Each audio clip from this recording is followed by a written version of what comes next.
Are you launching a brand new venture or operating a business under a name other than your business's legal name? If so, you may be wondering whether or not you need to file a DBA, also known as doing business as, also known as a fictitious business name registration, also known as an assumed business name registration. Let's get into the details to help you determine if this step is necessary for your business. First of all, what even is a DBA? A DBA allows you to conduct business under a name other than your business's legal name. I'm talking about the name you filed for your LLC or your corporation. It's commonly used by sole proprietors, joint ventures, partnerships, and even LLCs and corporations to operate under a different brand name for branding or marketing purposes. Here's what's important for you to understand. The requirements for filing a DBA vary depending on your business's location. In some states, like Texas, filing a DBA is mandatory if you're operating under a name other than your business's legal name. They might also refer to this as your fictitious business name or your assumed name. However, in other states, the rules may differ. For businesses operating online, the rules can be a bit more complex. Even if you're based solely on the internet, meaning you don't have any physical office presence in any state, you may still need to file a DBA in the state or county that you're located in if you're using a name different than your own legal name or your business's legal name. This is especially true if you're actively accepting payments, entering into contracts, or engaging in any other business or commercial activities under that name. Here are a few key factors to consider when determining whether or not you need to file a DBA for your online business. Number one, consider your local jurisdiction's requirements. Like I said, that's what's important and that's what's relevant. So check the laws and regulations in your state regarding the filing of a DBA. Some states have very specific requirements and procedures for filing a DBA or fictitious business name. Go to your state's Secretary of State website to learn more about their specific requirements and any laws that apply to your business as a business based and doing business in that jurisdiction. Next, you'll want to consider any banking or finance related issues. If you plan to open a business bank account or accept payments under your business name,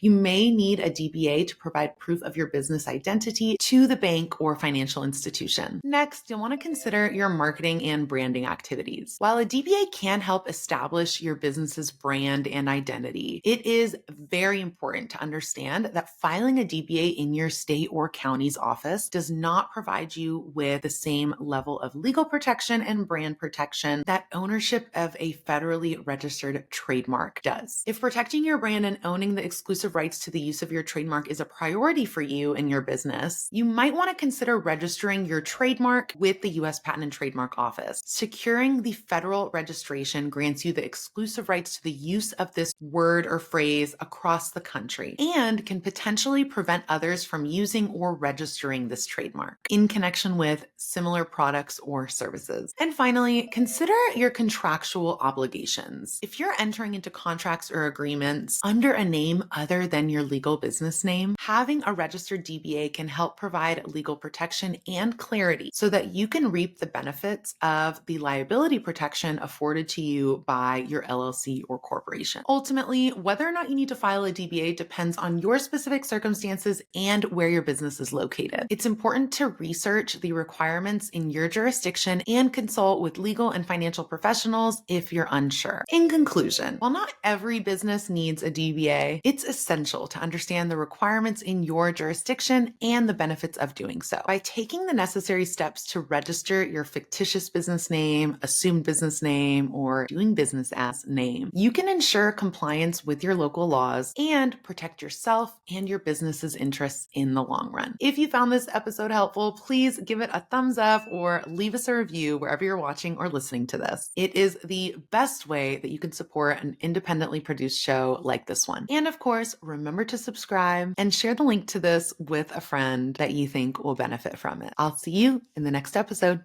Peace.